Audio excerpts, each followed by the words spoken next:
Hi everyone, I'm Tony Fianacca from Sparks Florists, and I'm here today to talk to you about how to make different types of wristlet corsages using glue, and also how to make different types of hair combs, again, using different types of glue.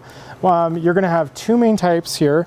You're going to have hot glue, like this, very hot, and then you're also going to have cold glue, which comes in a box like this, and it's actually a tube.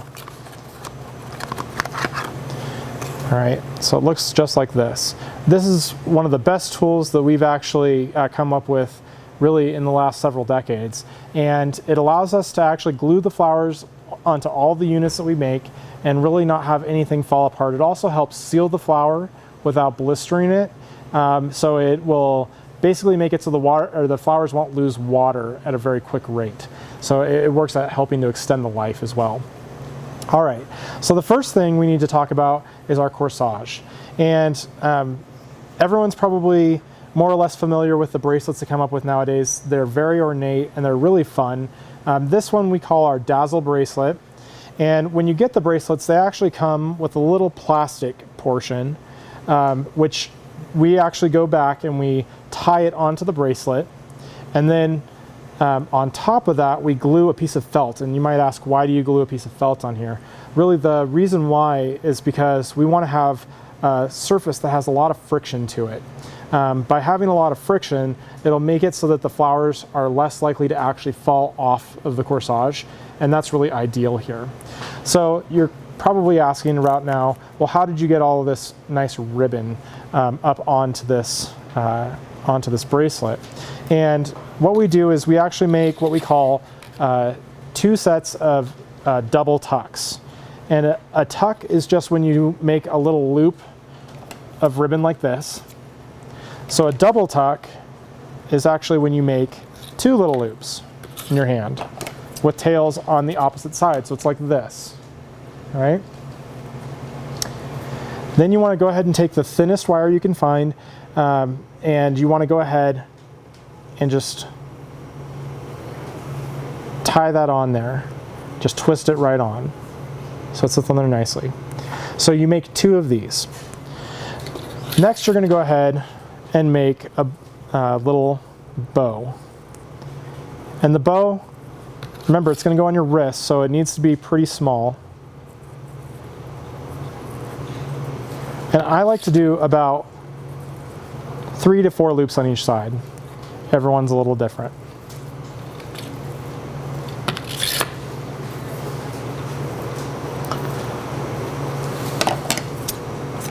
All right, so you make a bow that looks something like this. And then again, we'll take a nice little piece of wire, and it's going to basically replace where our thumb is. So I like to put it in between my thumb and my first finger, and then I just kind of inch it right underneath my thumb. And then this motion I use is kind of like the got your nose motion from if you're playing with little kids. You want to kind of make that motion in your hand that's holding the bow. You fold the wire over and you twist it. And the first twist is really what matters. That's what keeps the bow nice and fluffy. And from here you can actually manipulate out some of the loops to make it a little fluffier, to kind of position the loops to be where you want them to be. After that, we'll go through and we'll actually clip off the excess wire. So notice I don't actually clip off the portion I twisted, I just clip off the excess portion. And I do that for my bow and then for each of my additional double tucks. All right.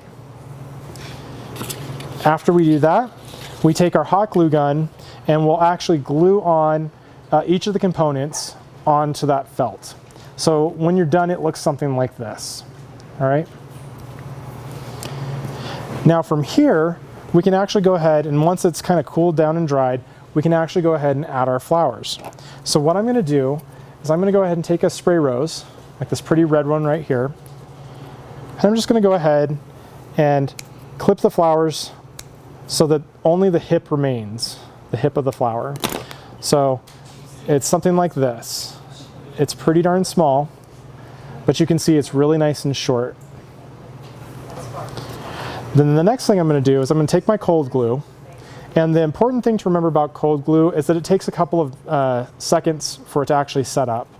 So you want to just go ahead and cover it onto the flower, and then you want to let your flower kind of just sit to the side for just a couple of seconds here. And usually I just go through and I do it to each and every one of my flowers first.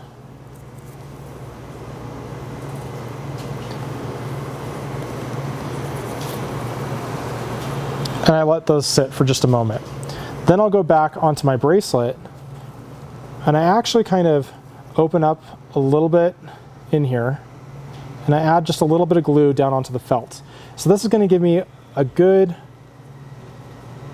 adhesion to that felt when I go ahead and put the actual flowers on there. Remember, since this stuff takes a couple of seconds for it to actually set, it's going to sit there pretty wet,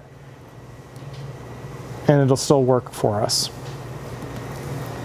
After we go ahead and have that set for about, like I say, about 30 seconds, then we'll take the flowers and we'll actually set them right where we put the glue. And you can see we custom made this, we call them a T-bar. I don't think anyone sells them, I think you just have to make them. But it really does make your life so much easier when you're doing anything like this, because it basically holds your entire bracelet steady, so that way all you have to do is place those flowers on there. And of course, since we're using this cold glue, you do have to let the flowers sit for a little while, so it's not unusual to hold this for a couple of minutes so that nothing moves.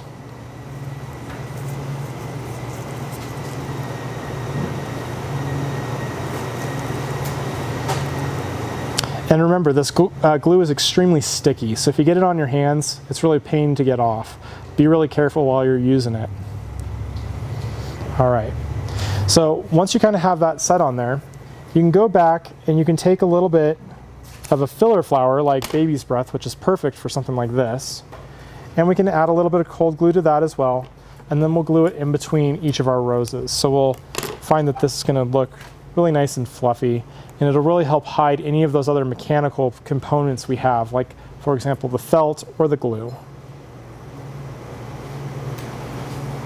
So you just take it, glue it right in. Other flowers that work really well in designs like this would be daisy palms. Work really, really well. You can do things like ostromeria, although they're very delicate, so be careful if you decide to choose something like that. You want to try to choose flowers that are really hardy, things that, you know, can take a little bit of a beating if they have to. Orchids also work very well with this method.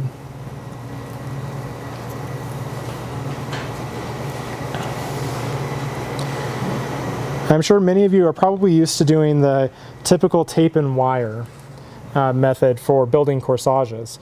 And there's nothing wrong with that, but you can see as I'm building this is actually going together really quickly. So you can see why we really like it, why we find it to be a better method nowadays.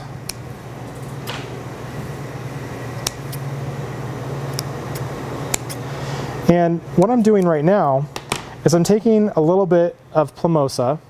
Remember, this is an asparagus fern, but it's called plumosa. It's in the asparagus fern family.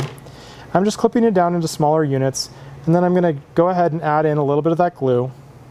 And then again, I'm using it just like I did the baby's breath. I'm going to add it in between the ribbon. Wherever I see any type of mechanical components, again, I'm also trying to hide some of that glue. I don't really want anyone to see that.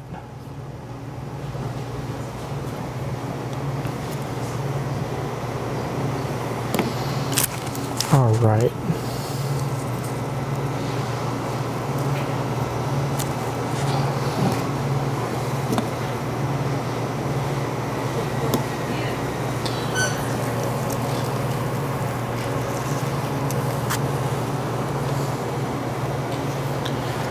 I always like using this plumosa because it's nice and soft. So it has a really delicate feel to it. I feel like it softens up the entire design when we add something like this on there. It's very feathery. All right. So we add a little bit all throughout, and if you feel like you need a little bit more baby's breath, go ahead and add some in.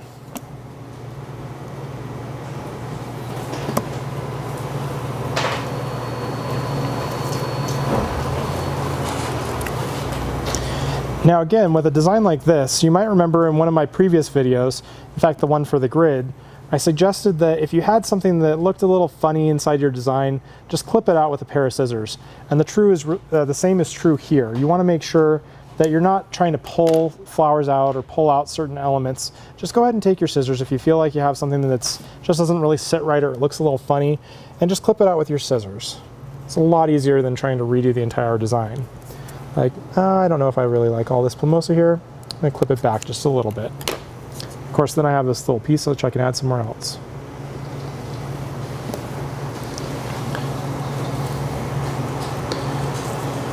Now, a design like this really needs to be done in advance, and you need to give it time to cure, because remember, all of that glue, it takes probably about 5 to 10 minutes for it to actually set.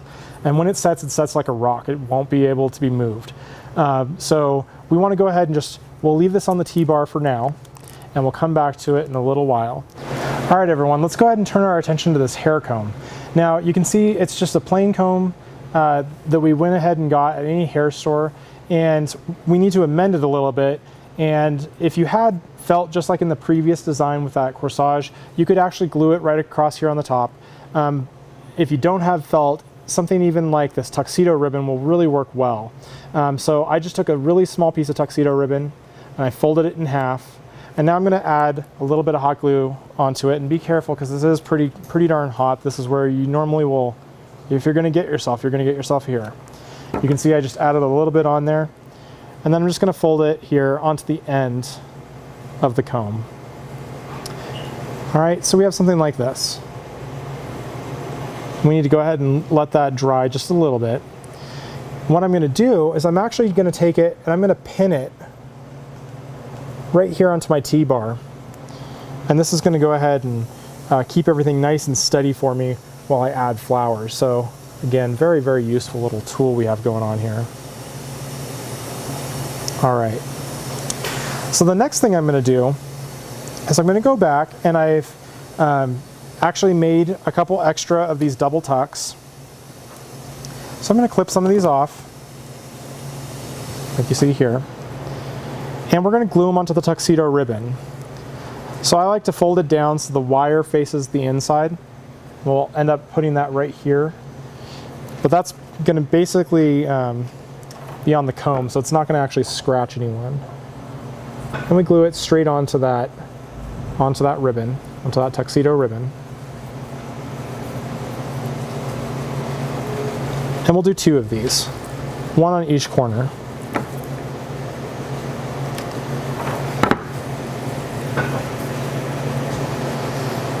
So it's something like this.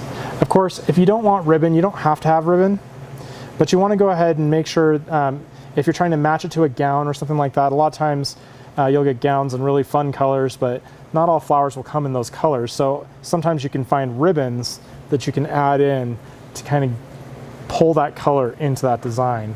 And in this case, I'm just keeping it really simple with some nice little ivory ribbon, but we're going to go ahead and just add it right onto there. And then I'm going to go ahead and take my roses and do just like I did with the corsages. I'm going to clip them right down here at the hip. I'm going to make a small little pile of them, maybe 3. And this is a fun rose. This one is a 2-tone pink rose. It looks like somebody came and just speckled the rose with a paintbrush. So it's a fun one for us to use here in this class today.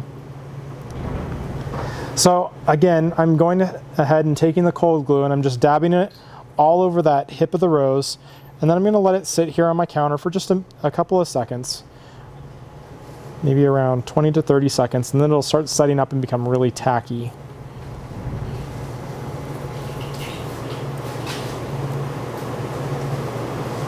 All right, so we just added it right onto the bottom here. We're going to let it sit. Then we'll come back and we'll add some more right here onto the comb. And this is going to be the portion that actually is going to adhere to the flower. So this is great. This is what we're looking for. We'll just take the flowers and we'll just kind of set them on here really gently.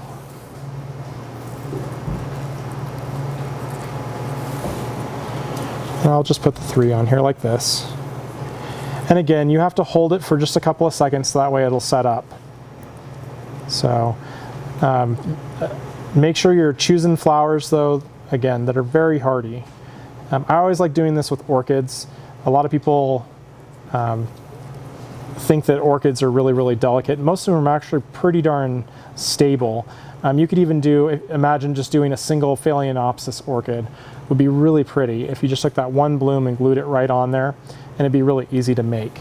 So at this point we have the roses sticking on here really nicely, and then we're going to go ahead and come back again with a little bit of our baby's breath so it matches our other one.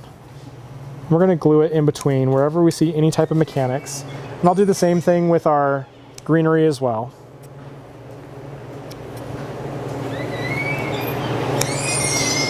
All right.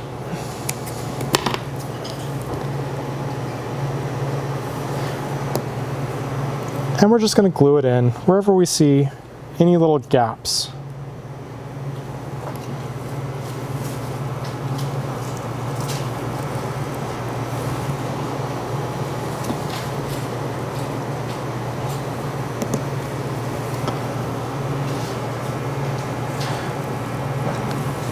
So what we used to have to do before this is we would have to tape and wire each and every one of these flowers. And then you'd actually use hairpins to adhere it to somebody's hair, which is very pokey. Doesn't make for a really fun design. It looks beautiful, but again, can be kind of pokey on somebody's head. This is much more comfortable. You're just putting a simple comb in someone's hair. All right. I'm going to add just a little bit of this Plumosa right there, and you can see that's really a nice, pretty design. Really simple, and it just adds a little bit of color into someone's hair. Now, all the supplies you've seen here can be purchased from a myriad of different places. Sparks Florist does offer them, as well as our wholesale partner, Reno Sparks Wholesale Florist. So feel free, if you have any questions about any of the different techniques you've seen today, feel free to call me or email me at tonyjr@sparksflorist.com, or my phone number is 775-358-8500, extension 103.